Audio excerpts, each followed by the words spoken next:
Okay, I think let's start this. I also don't see anyone else in the waiting area. So on the behalf of the Goethe Institute, I would really give a warm welcome to all of you for this book launch of platform number 4, translated from Shipra Chaturvedi. It's a publication by Iron Publications and a book from Franz Hohler. So I would really all give a warm welcome to all of you. I also see people from all over India in this room. It makes me very happy that we can get together in this very special time where we have to maintain distance and get together to celebrate this book launch. I remember very well when we last got together in almost a similar constellation. This was in April 2019 when we launched the book Blauschmuck by Katharina Winkler, also in a translation in Hindi by Mrs. Chaturvedi and by Iron Publications. And I'm very happy that there is a new book project which we can celebrate today. And I would introduce the 3 most important people today in this book launch. This is, of course, Shipra Chaturvedi, the translator of this work, and Mrs. Chaturvedi has many qualities and many expertise, not only as teacher, but also she's a literature and translation lover and is doing it for a lot of years now. And I'm very glad and happy that she was so productive this year on the translation part. And since the Goethe Institute is very fond of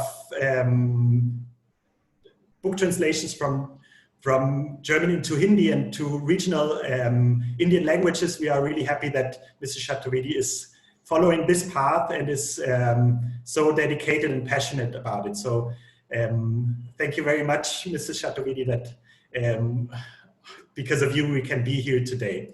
But I also would like to welcome Shubhra Sharma, the head of Iron Publications, who is making this possible. And we know that there might not be a super huge audience for German translations in Hindi, and that's why it's important that there are publishers like you who making this possible. And we are very glad that you are here today. And then I would also like to introduce all of you certainly know her, Punit Kaur, from the Goethe Institute, who is the head of our project at Kendirya Viala schools, German at 1,000 schools, we call it, at the Goethe Institute. And she's not only the head of this project, but also a literature lover. And I'm very happy that she's also today here for the moderation of the discussion part. So we will have like several passages in this book launch. We will start with a short introduction by Shipra Chaturvedi and the publisher Shubhra Sharma. Then there will be the official book launch. After that, there will be the reading of some passages in Hindi only this time. And then there would be a discussion between Shipra Chaturvedi and Punit Kaur, moderated by Punit. Following by that, and we will open to questions from the audience as well. And now I want to hand over to Mrs. Chaturvedi and Shubhra Sharma, and hope that you all have a wonderful time in this book launch today. So should I start now?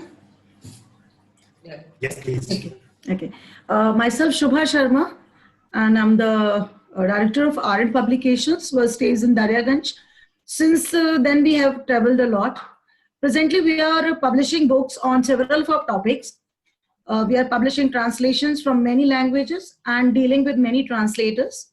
Most interesting thing about working in this field is it's unique. Most challenging part of publication industry, especially nowadays, is to sell the books.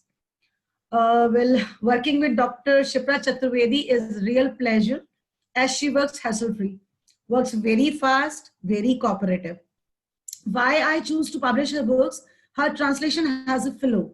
When we read, it doesn't give the feeling of a translation. It is full of emotions as well. Most important is she's open for dialogue and suggestions. This flexibility creates easiness of work. So this is what I can say.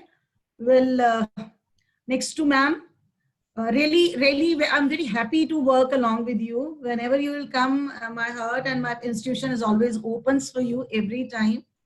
So next to you. Thanks, Shubhaji. As you know, I have translated a book by Franz Kohler. So first of all, I'd like to introduce Franz Kohler. Born in Biel, Switzerland in 1943, Franz Kohler's oeuvre includes theatre pieces, children's books, stories, and novels. He is the author of one-man programs and satirical programs for television and radio. He has received Johann Peter Hebel Prize, Alemannischer Literaturpreis, Kassel Literaturpreis, and Georg Mackensen Literatur Prize. Some movies and film and TV adaptations are made on the books written by him. Some of them to mention here: S. Kloft, Cello Ballads, Don Quixote, Emil auf der Post, and many more. Franz Kohler has a typical style of writing. His peculiarity is he starts the narration with a very normal, absolutely normal happening of day-to-day life. It passes through mystical happenings and it leads to an unexpected end. This book is also no exception to his writing style. The novel revolves around a Swiss lady, Isabelle, who has planned her holiday to Stromboli. She is now set, waiting at the Orlikon station. She is standing at the staircase. Suddenly she realizes that the staircase is too high, too steep high, and the suitcase is too heavy. Recently she had a gallbladder operation. So by the time she is thinking these all things, a gentleman from somewhere comes around and offers his help.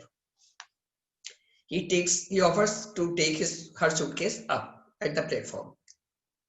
I can very well relate with this situation because I have stood on Orlikon station, had a same feeling, got a help every time, but nothing unusual happened. But poor Isabelle. Let's see what happens to her. This gentleman brought the suitcase at the platform. Isabelle thanks her. And in response to the thank, the gentleman bows her head. And suddenly what happens? He falls down and is dead. This sudden shock not only compels Isabelle to cancel her trip, rather it shadows her routine also in the days to come.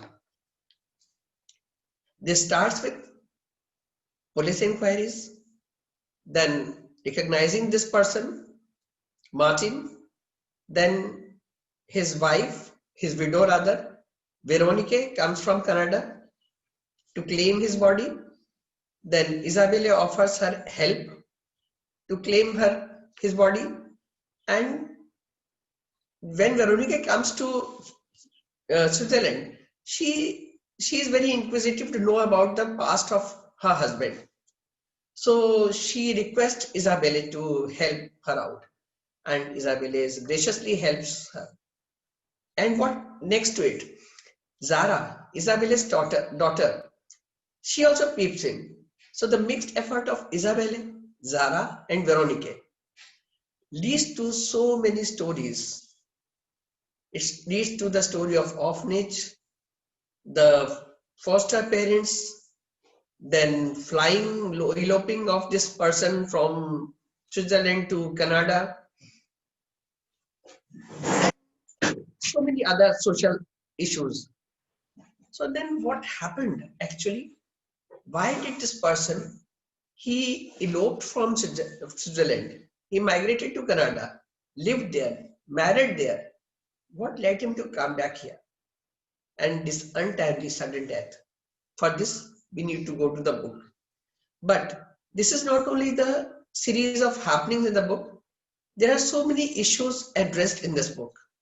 For example, social system, where a child could be taken away from a mother on the plea of immoral character, that she was 18 years old, unmarried, then putting the child in orphanage, then handing over that child to a foster parents, then the bad circumstances in which the child is living, then the child is accused of a crime which he did not commit, and then from there his effort to fly away, run away from there, and of course he runs away, migrates to Canada, and all this. So there are so many issues, but apart from this, we have certain other things also. These social issues are there, but Isabelle's daughter Zara, her identity conflict is also to be mentioned here. She is born to a Swiss mother, Isabelle, and African doctor. This doctor runs away to Africa and leaves behind his own symbol, that is Zara. So that is another identity conflict. Then there are some mythbusters also about women right, about safety points. These are interested in this issue, which later I will read out. And there is a little bit of humor also. You have to find it. I'll mention that in the text to come. So that's the general view of the novel. Thank you.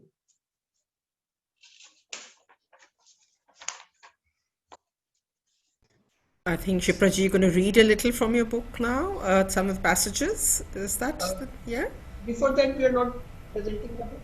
Oh, right. We're doing I'm the so book sorry. launch. The book launch, wonderful. Yeah, of course. So we all have it here with us. These are the copies. Some of them are even wrapped. I see the also the Goethe wrapping paper. And we also thought that we want to cheer on this very occasion. So I think now is the moment. I filled up my glass nice and proper for you. Here's a lemon juice. So cheers. So, cheers, cheers, cheers, cheers. Congratulations. Thank you, thank you. So when will it be available to order it, Mrs. Sharma, so that the audience can also... Yeah. You can find the book on Amazon from tomorrow onwards after putting the name of either the book or the translator, Shipra Chaturvedi. You can find it out on Amazon. Perfect. So I hope that also the audience might also open something, maybe an apple juice or even some wine or whatever, and also celebrate with us this book launch. Usually we would have at the Goethe Institutes some wine offered for you and some snacks and some drinks, but this time we do it at home with our glasses. Okay, so I think now would be the time for the readings. And I see in the chat a lot of congratulations. Maybe you haven't seen it yet, Mrs. Chaturvedi and Mrs. Sharma, but a lot of people have congratulated in the chat. So I think all of us are very excited. So I will start reading from the book.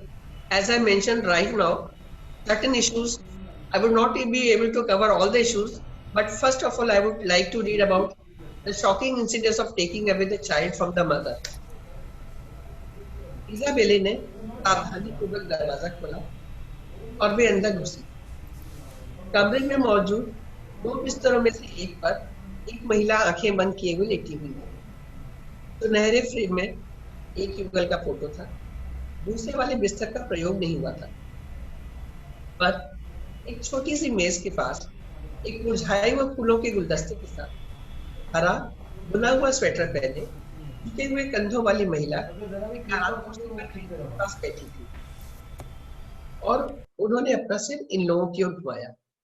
वेरोनिके तुरंत उनकी ओर गई, झुकी और उन्हें चुमा। और तेंजे, आराम कुर्सी पर बैठी हुई महिला ने पूछा, नहीं, मैं हूं, आनेटे, नहीं मैं हूं। एमी, नहीं मैं हूं वेरोनिके। अचानक एक असहाय अवस्था में वह इजाबेले की ओर मुखातिब हुई। इजाबेले ने कागज में से फूल निकाले और बोली, देखिए श्रीमती बैथोर्ट, हम आपके लिए क्या लाए हैं, हम बिल्कुल सही आए हैं। उसने गुलदस्ता उनके घुटने पर रखा और बोली, आपको ये पसंद आए? श्रीमती बैथोर्ट ने स्वीकृति में सिर हिलाया। पर मुझे पता नहीं कि मैं तुम लोगों को जानती हूं। और उन्होंने खोजी निगाहों से दोनों आगंतुक महिलाओं को एक एक करके देखा। कमरे में रखी हुई इकलौती कुर्सी इजाबेले ने उठाई ताकि वेरोनिके बैठ सके, और वह खुद बिस्तर के किनारे पैताने पर बैठ गई।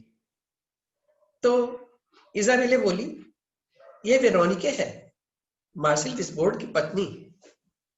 उसने एक विराम लिया। श्रीमती बैथोर्ट की निगाहें अब भी वैसे ही प्रश्न भरी थीं जैसे कि पहले। इजाबेले ने गलती सुधारी। वह मार्सेल विस्बोर्ड की पत्नी थी जिसकी दुर्भाग्यवश इस सप्ताह मृत्यु हो गई है। हमें पता चला है कि आप उसकी मां थी। क्या यह सही है? अब श्रीमती बैथोर्ट अपनी आराम कुर्सी पर थोड़ी सीधी हुई। मार्सेल, क्या आपको मार्सेल के बारे में कुछ खबर है?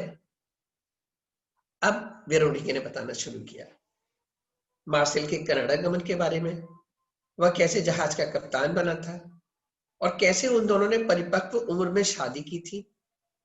वह कैसा उत्तम, जिंदा दिल, शालीन व्यक्ति था। सिर्फ उसने अपनी किशोरावस्था के दिनों में कभी कुछ नहीं बताया। शायद वह जानता भी नहीं था कौन उसकी मां है। उसने कप्तान के रूप में उसकी एक फोटो उनकी ओर बढ़ाई। इजाबेले उनका चश्मा उठा लाई जो बगल की मेज पर रखा था। उन्होंने बड़ी देर तक उस फोटो को देखा। फिर उन्होंने एक गिलास पानी मांगा। इजाबेले ने पानी दिया। काफी देर तक कोई कुछ नहीं बोला। दूसरे बिस्तर पर लेटी हुई महिला खांसने लगी। आखिर इजाबेले ने एक प्रश्न करने का जोखिम उठाया। आपने अपने मार्सेल को अंतिम बार कब देखा था? श्रीमती बैथोर्ट देखती रही। 6 महीने का था। और ऐसा कैसे हुआ? फिर वे काफी देर तक कुछ नहीं बोली, खिड़की से बाहर देखती रही। मैं जब 18 वर्ष की थी तब मार्सेल का जन्म हुआ। उसके पिता वहां किसान थे, मैं वहां काम करती थी। उसने धमकी दी कि यदि मैं यह बताऊंगी तो वह मुझे मार डालेगा। मुझे उससे डर लगता था और मैं कुछ नहीं बोली। उन्होंने मार्सेल को मुझसे ले लिया और मुझे कभी नहीं बताया कि वह कहाँ है। मेरे जैसी औरत कभी अच्छी मां नहीं बन सकती। मार्सेल कहाँ है?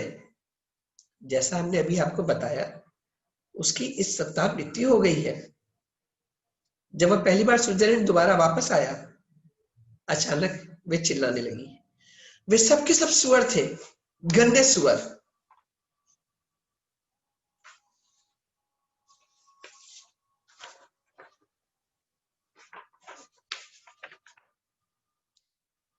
Puneet ji, you are unmuted.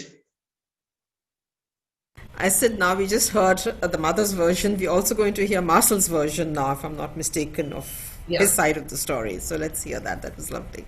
Thank you. यही बात मार्सेल ने कैसे बताई है? अभिभावक रिपोर्ट में मैंने देखा, माँ ने मुझे 18 वर्ष की उम्र में जन्म दिया था और माँ के कड़े प्रतिवाद के बावजूद उस बुद्धू बच्चे को उसे जन्म दिया गया। कारण अनैतिक चाल चलन से बुरा प्रभाव। जब मैंने पढ़ा तो मैं अपना सिर मेज पर रखकर बहुत देर तक रोता रहा। मेरी माँ थी, मैं अनाथ नहीं था। उन्हें यह कैसे पता चलता कि वे मेरा लालन पालन नहीं कर सकेंगी? वह कहाँ थी? मैं 17 का हूँ, यानी अगर वो जिंदा होंगी तो 15 की होंगी, 35 की होंगी। पर वे जिंदा क्यों नहीं होंगी? अनैतिक चाल चलन, क्या इससे सिर्फ यह मतलब नहीं निकलता कि उन्होंने विवाह किए बिना एक बच्चे को जन्म दिया था, पर अन्यथा भी पूर्णतः स्वस्थ थी? क्या मुझे वापस जाना चाहिए और उन्हें ढूंढना चाहिए? उन्हें अवश्य ही पता होगा कि मेरे पिता। Thank you. So that was the version from Marcel. We heard the mother's version, we heard the son's version, and now I think you want to tell us a little about how he was handed over to his foster parents, right? Yeah. तो मैं 28 जनवरी 1940 को Zurich प्रदेश के ऊस्टर में इस दुनिया में आया। मेरा नाम मार्सेल विस्फोर्ड था। मेरे माता पिता कौन थे मुझे कभी नहीं बताया गया। मैं सबसे पहले एक अनाथालय में पला। जब मैं स्कूल में आया मेरे लिए कोई दूसरी जगह तलाशी गई और मैं एक पोषित बालक की हैसियत से एक किसान परिवार में आया।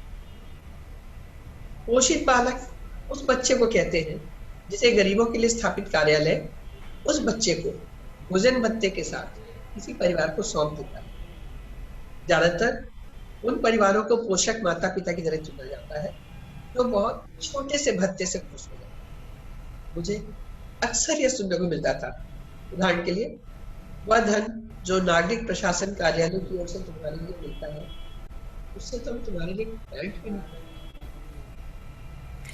Thank you. Quite traumatic for a child to hear this while he's growing up. And as there's so much trauma and we've heard this story, I think you want to bring in a little humor for us now. Thank you. Yes. Actually, बहुत सारा दुखद घटनाएं बहुत सारी एक के बाद एक हो गई है और जैसा कि मैंने पहले कहा था कि थोड़ा ह्यूमर भी है तो थोड़ा सा रस बदल देते हैं। तो एक महिला है जो अपने बच्चे को लेकर टहल रही है और उसके बच्चे के पीछे कुत्ता पड़ जाता है। तो महिला की प्रतिक्रिया और कुत्ते के मालिक का संवाद। ऐसे कुत्ते को डोरी से बांध कर रखना चाहिए। एक छोटे बच्चे की मां उनके पीछे से बोली, जिसे अभी एक लैब्राडोर ने सूखा था और बस जोर से चिल्लाई थी। वह तो सिर्फ खेलना चाहता है, उसके मालिक ने मजाक में कहा। वह एक लाल गोल्फ कैप पहने था जिससे कुत्ते की डोरी को अपने विंड शीटर से बांध रखा था। आओ रोको रोको, और रोको रुका नहीं बल्कि आगे बढ़ गया बच्चे को अत्यंत समीप से जानने के लिए। तब मां ने और गुस्सा होकर कुत्ते के मालिक से बोली, उसे अपने निकम्मे कुत्ते को अंडे से बांध कर रखना चाहिए। यह कोई निकम्मा कुत्ता नहीं है, कुत्ते का मालिक बोला, बल्कि एक विशुद्ध लैब्राडोर है। और पहाड़ पर ऊपर की ओर बढ़ चला, पट्टी को अपने कंधे से उतारे बिना, और वह महिला बच्चे के साथ पहाड़ के नीचे की ओर चली गई और बोली, कुत्ते के मालिकों के साथ वैसे भी बात नहीं की जा सकती, वे अपने जानवरों से ज्यादा बुद्धू होते हैं। बात की जा सकती है, वह आदमी पीछे चिल्लाया, पर ऐसी आवाज में नहीं। वह महिला बोली, आप चाहे तो भौंकते रहे।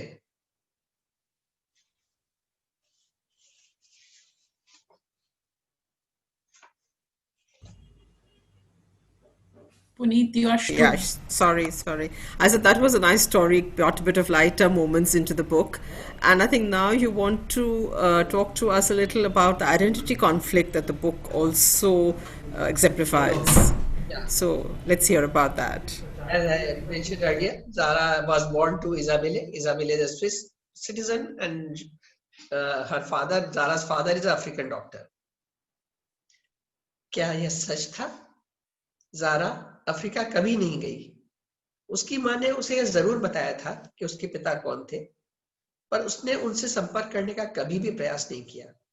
जहां तक वह जानती है कि उसकी मां का भी उनसे कोई संपर्क नहीं था, कभी उनसे कोई अपेक्षा नहीं रखी, और ज़ारा की परवरिश और लालन पालन की जिम्मेदारी स्वयं अपने ऊपर ले ली।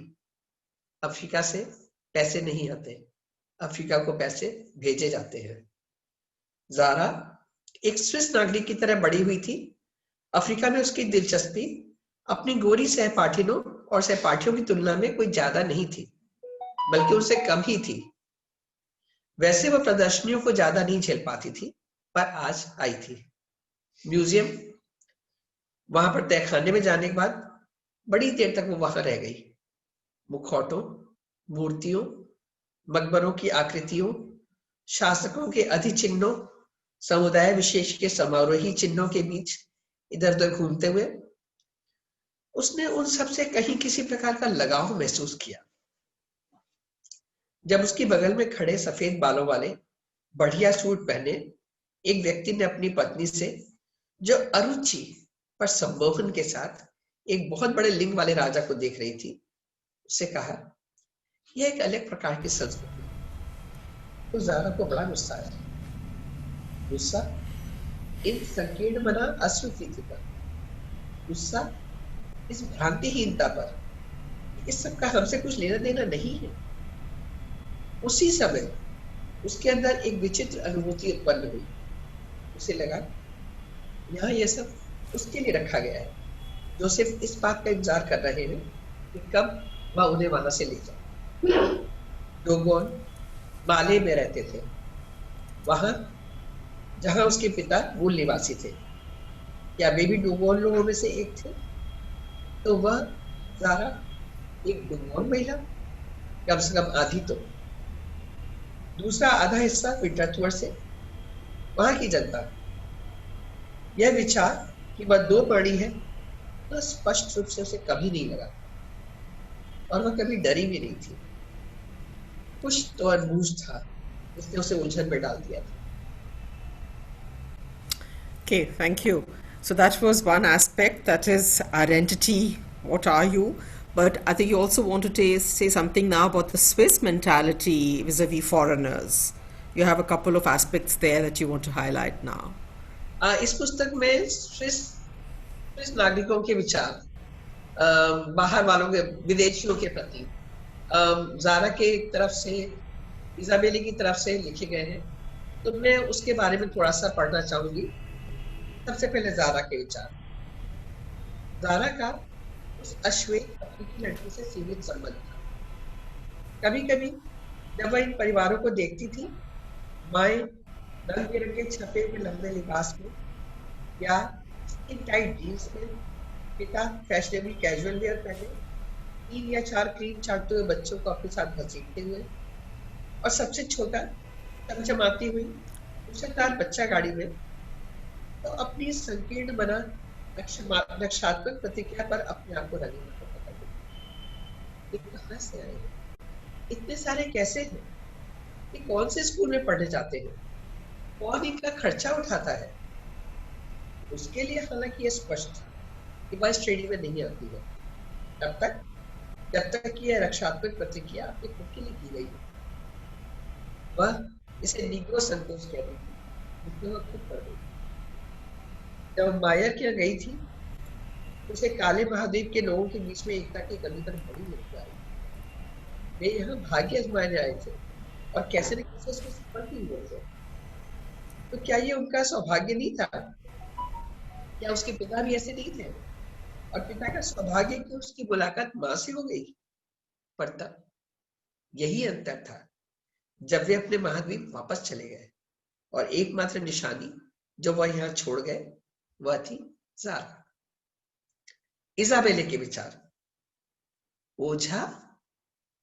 इजाबेले को लगा उसने कुछ गलत सुना है। ज़ारा ने अपने होंठ काट लिए। वह यह भी अपने तक सीमित रखने वाली थी, पर अब तो उसने भेद खोल दिया था।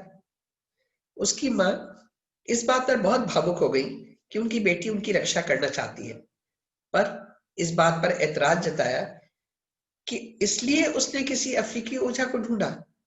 यह उसे बहुत चकित करता है।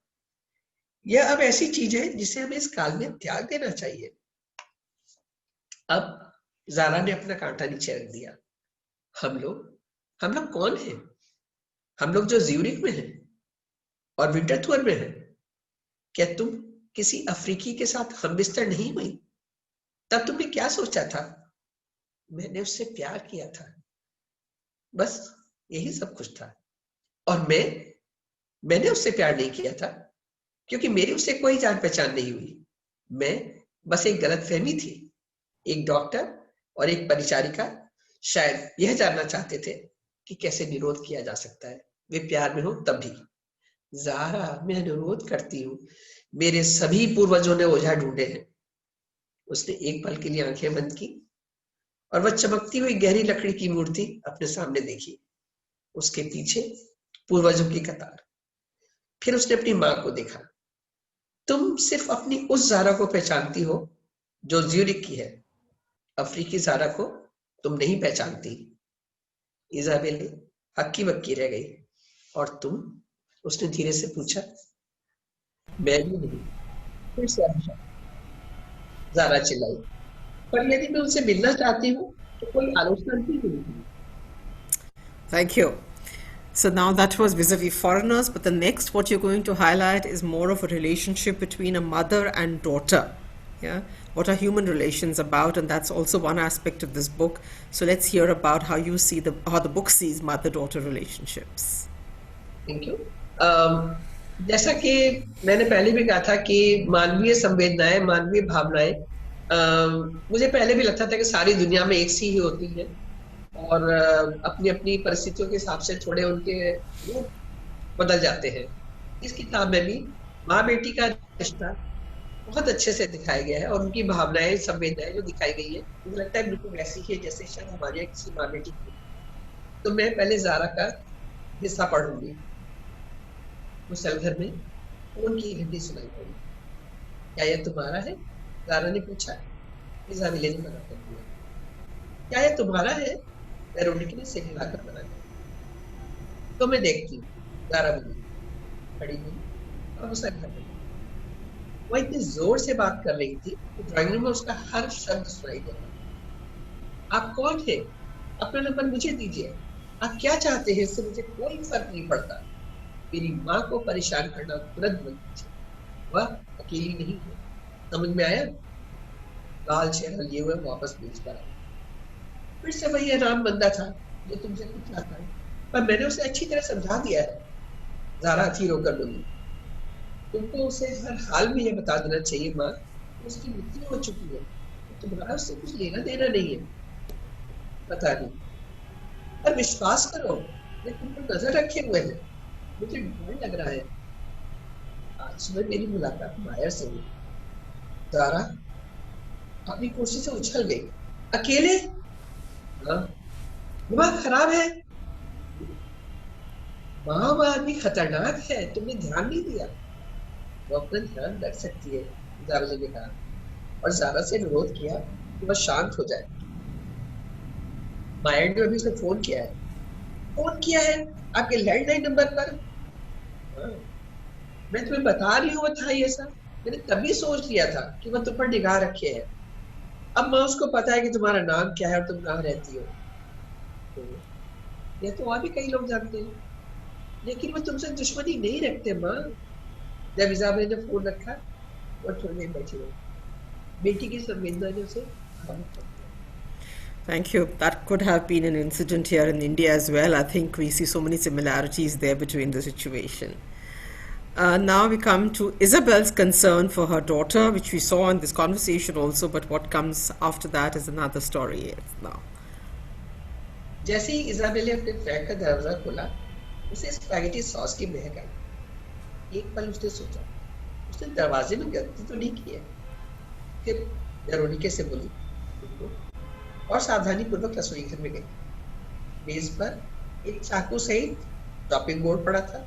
चारों तरफ प्याज के छिलके, zucchini के छिलके, लाल मिर्च के डंठल, टमाटर के अवशेष, खुले हुए मसाले के डिब्बे और कटा हुआ अराबियाता का packet.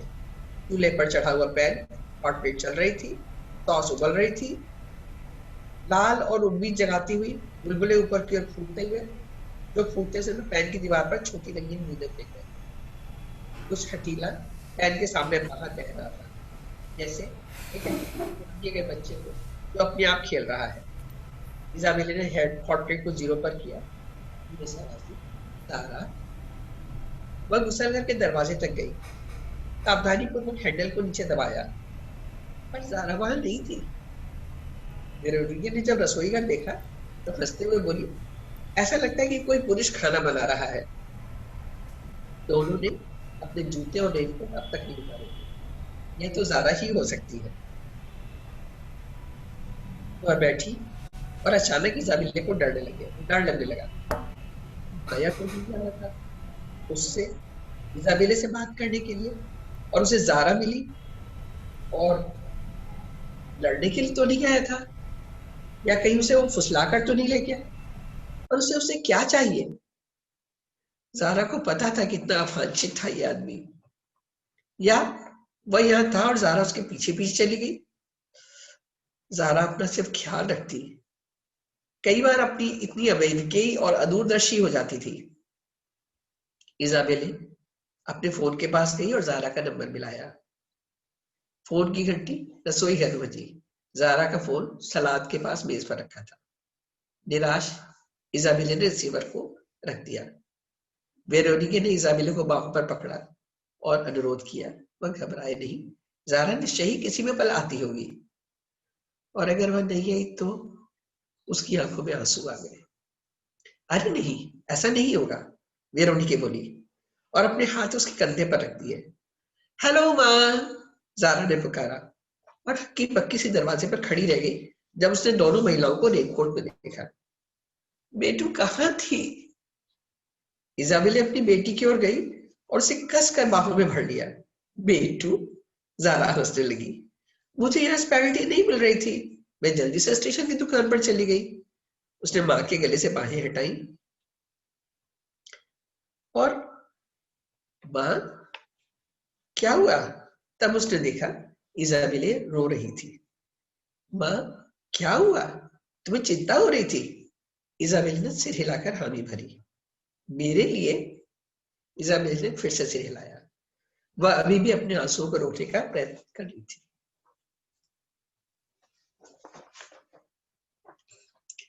Thank you, Shiprajit. That was, I think, those little extracts that you read from your book have given us a fairly good idea about what's happening in the book, and I think it's a little teaser also for everyone to go out and read the book. I think all of us feel quite motivated. Those of us who haven't laid their hands on the book, I've been lucky enough to have read a few pages myself, and I can only recommend it to others. If you are not convinced by these extracts that you heard just now, somebody who's read about half the book till now, I can recommend it. Please go out and do have go at the book and buy it and read it. I think it's highly recommended. Shipraji, now I think the reading part is over, if I'm not mistaken, or have I got it wrong? I think you're done. I'd like to ask you a few questions. You have translated before, and but there must be a reason why you chose this particular book to translate as the next book. So tell us about your journey that led you to translating this book. Actually, it so happened I was translating a book by Franz Holler. That was the name of that book was Der Stein. I was in Lorraine, Switzerland, and while translating this book, I requested Lorraine people that I want to meet Franz Holler.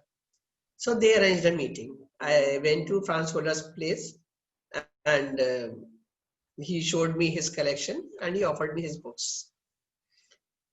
So when I was going through his books, he asked me to choose some books, and he also gifted me 5 books. So we discussed about those books, and while we were discussing those books, I found this book most interesting, and I immediately asked Franz Holler that I would like to do next this book. So he agreed to it, and then I asked Aryan Publication, and we went for the copyrights, and then Lustrahand also gave it easily. So I went ahead with this book. Thank you. So it was meeting Franz Holler, which also quite obviously motivated you even further, I think, to translate the book. Once you've met the author, I think it's a different feeling altogether. You even have a picture of yours with him on the reverse page of the book, isn't it? Where he takes you to platform number 4. Yeah, you can see that the back cover of the book, where you're standing there with the author. So the author and the translator, they're both on the back cover, and this is where the journey started, so to speak, of the translation. So actually, what happened? When I was translating this book again, I was in Lorraine, Switzerland. And again, I wanted to meet Franz Holler, and of course, he agreed to meet. So we went to Franz Holler, and then Franz Holler took me to the Ordicon station, platform number 4, and he showed me this place. This is the story started from here, and then he showed me other places also mentioned in the books. And then I told him that now this station is very modern and equipped with all the modern equipment. But really, I also experienced the same thing. the high steep stairs and then heavy suitcase. But I always took the help and never something bad happened. Yeah. Okay. Now, every book is a journey. We start somewhere and we end somewhere. This journey of translating a book, a literature book, does leave its effects on us. So, how would you say translating this book changed you? Your work on this book changed you, or what did it teach you in any way? As far as literature is concerned, I would start from the word literature or language. So the moment I started learning a language, through a journey of learning language, I read some literature also, and a general literature. While reading the general literature, I had a feeling that you are a changed personality. You shed off your prejudice against others, and you start, instead of starting saying "Ki I am right, you are wrong, or you are wrong, I am right," you start saying different. I am different. This is different. This is one difference is definitely there. Second thing, after reading this book, my vision about Switzerland also changed. As most of us see, Switzerland is a very advanced country, uh, wealthy country, and full of natural landscape, which it is, of course, but which we come across this story of this foster parents and orphanage home, taking up the child, concept of morality. Of course, these things don't occur right now. These things don't exist right now. But this is a generation of 40s. So that is 30s, 40s, 50s, 60s, it was there. And I discussed this thing with Franz Hohner also. So he said, yes, this was there, but 60 onwards, now we don't have this. One thing. Second thing, we consider Switzerland very advanced country. And by doing this translation also, I came to know that voting rights were given to women in 1971. And the last state to get voting rights for women was in 1990. That was done forcibly.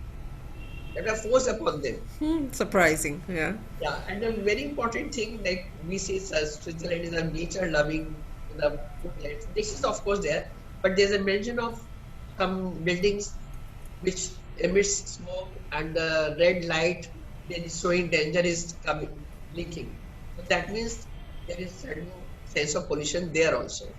So I think everything, every person, every society has dark spots. So we must do this. So you learn that Switzerland is not the paradise always in every aspect that one had thought about. In India, it has somewhat difficult areas as well. Though this part about that voting rights for women coming in so late surprises me a little. I wasn't aware of this. Thank you for the information. Now, you live in Lucknow as of now, and your language pair, is it just German Hindi? Is what you do generally?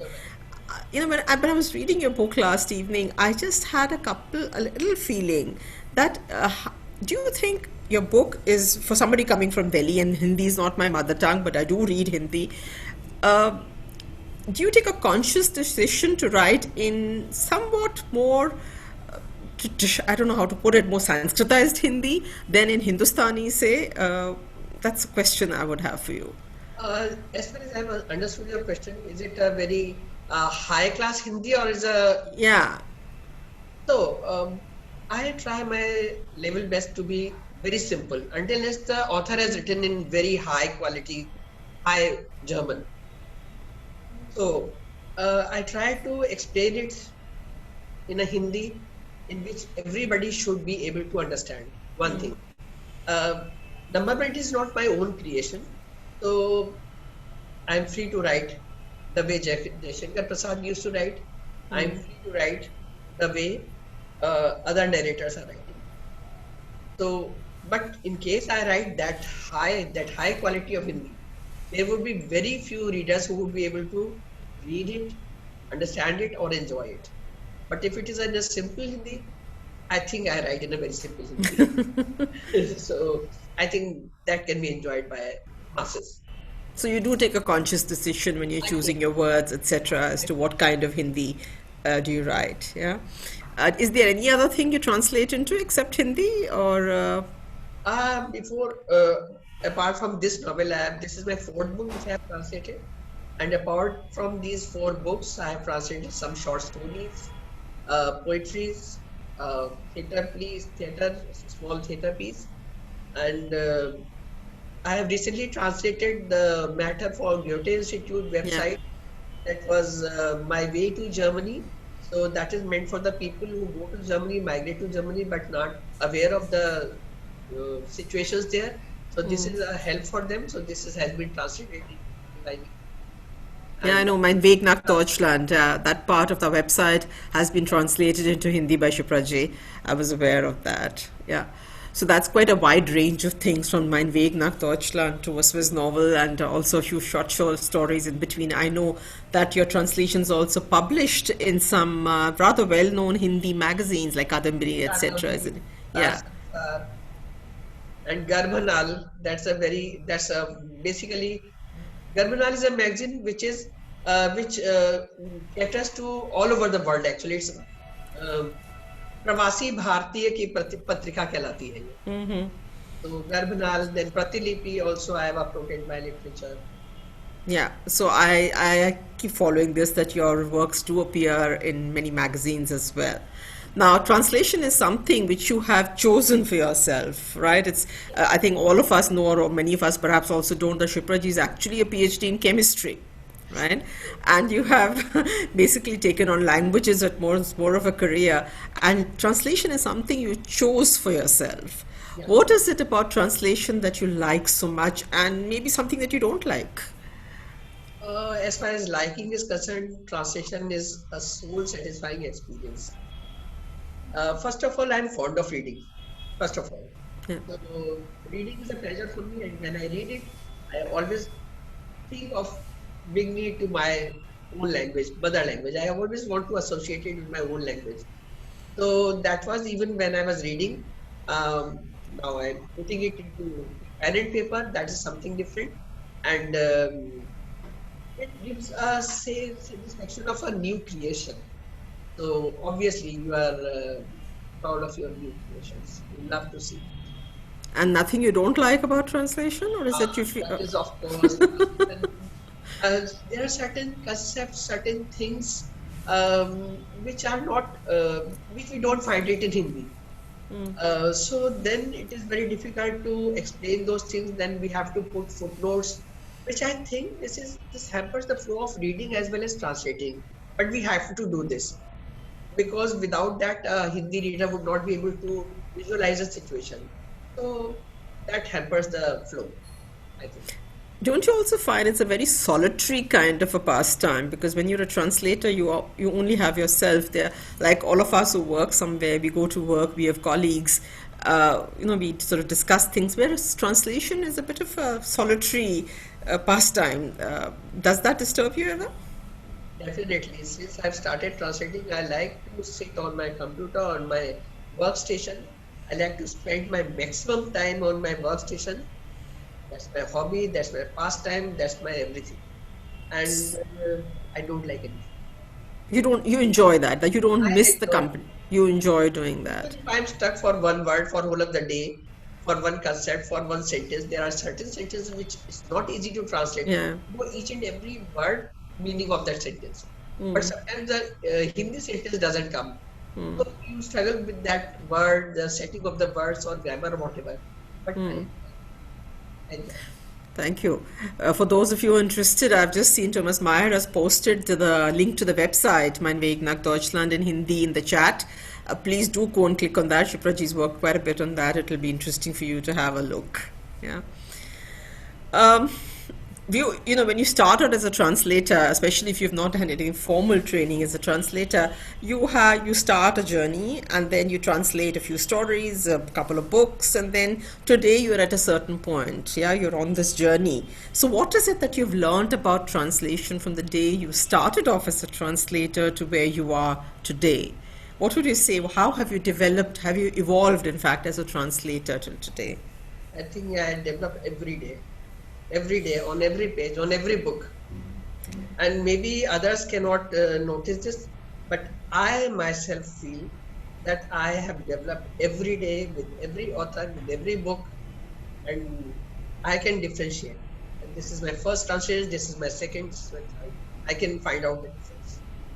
But what is easier for you today than it was, say, 5 years ago? What is it that you find comes more easily to you? Like you struggle a lot with lot more things probably when you start out, and today, a few years down the line, certain things flow a little more easily. Don't you find that? Yeah, yeah. That's for example, earlier when I was reading a German sentence and then I would like to translate it to Hindi, then many times we don't get parallel Hindi expressions. So I was always afraid of giving a parallel expression in Hindi which could have been used by a Hindi author expressing the same thing. And I was always afraid of putting this in the book. I always thought, oh, there are so many people who know German very well. They say, you don't know the meaning of this word. We have translated this word with this word in Hindi. So initially I was afraid of those things.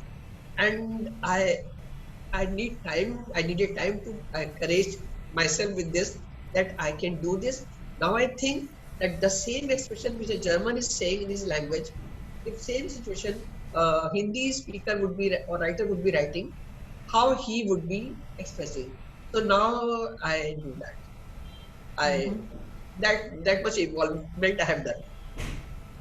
Okay, one last question I'd have for you, and maybe the publisher can say a little about that. Quite often it is said that books which are transcultural, say, like this book from Swiss, maybe even Swiss German, but German to Hindi, that the use of photographs or sketches helps the understanding instead of a footnote. What do you think of that? I think that there are certain things which can definitely help with the pictures. For example, last time I was translating a book, Der Stein, there was a mention of Mayan zest. Of course, I explained it with the help of a footnote. But had there been a picture, that would have been much easier. So at certain places, we can save those longer explanations and put one picture. And what prevents us from doing so? See, if I may talk on behalf of the publisher, that includes making a sketch. We need an artist. We need more paper. So there are so many things which Shubhaji would be able to put more light on it. Yeah, we used to deal with some other people's also, like doing the cover work or the sketch works for us. The author used to explain the things which they want in the sketches to me. So I used to convey it to the rest of the others, the person who's sketching it, the sketch artist. They make it and take an approval with the author, obviously. It is a possibility. Maybe we should explore that in the future sometime, because it does help then giving explanations. Yeah. That's really a good idea. Yeah. So thank you very much, Kshipraji. That was a very interesting conversation. I think the book is something we can recommend. Please do go out and read it. Thank you, Kshipraji, for the effort. I think your initiative in this and your hard work and your absolute dedication to this job is very inspiring for others. I hope more people are inspired and take to this. Too few of us are doing it over here. It may be commercially, I don't know, maybe it's useful, it is very rewarding or not, but I think it's rewarding for us as human beings. So thank you very, very much. And I think a big thank you also to the Goethe Institute, to Thomas Meyer and his team for their support in this book, and to the publisher. So with those words, Thomas, thank you very, very much for this opportunity to launch the book. I feel honored to be a part of it in a very small fashion. And thank you for that opportunity. And with that, I give the word back to you. I would also like to thank Translation House Switzerland to give me a scholarship to stay there for a month and translate the book. That's the very, very important part of this translation, because when we live there, so that ambience, the atmosphere, the meeting with the author, meeting with the other translators, the atmosphere in the translation house, that is really very, very encouraging, and really we can concentrate very well on this. And then thanks a lot for you, for despite of having such a busy schedule, you could take out time for this program. I'm really thankful to you. thanks a lot for Mr. Thomas Meyer to give me this platform to present this book to this august crowd. And thanks for Aryan Publication, Shubha Sharma, to have faith in me.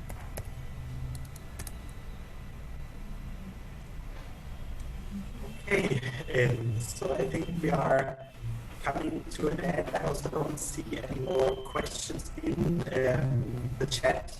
In the chat, we also had a lot of congratulations, and a lot of people were also quite moved and interested by the were reading, and I see also some hands clapping. I don't know if am I able to understand because or is my connection not so good? Just to know. Yeah, we don't. Yeah, because I'm hearing a little bit a shudder in the connection. But I also want to give a very warm thanks to Mrs. Chaturvedi for the book launch today, and Iron Publication with Shubha Sharma here representing it, and of course to Puneet for the moderation. I know that there might be also a lot of students, like German students of Mrs. Chaturvedi in the chat. So in case you want to read the Hindi version and then be inspired to read the original, we also do have the original version of it, Gleis 4 from Franz Hohler, in our digital library, the Online. I will also post the link to this offer in the chat. So this would be also nice, maybe for you, an opportunity to learn German as well, and maybe also be inspired to become a translator yourself. So on this note, I would like to end this session. I hope all of you have nice and peaceful, festive holidays now at the end of the year, and I hope we come together next year, maybe for a new book launch. I think Mrs. Chaturvedi is already working on more to come, so please stay tuned. I think this was already a nice teaser for the book itself. I translated by Shubha Chaturvedi, and thank you so much for all of you. Thank you for your attention as well, and please stay safe and healthy.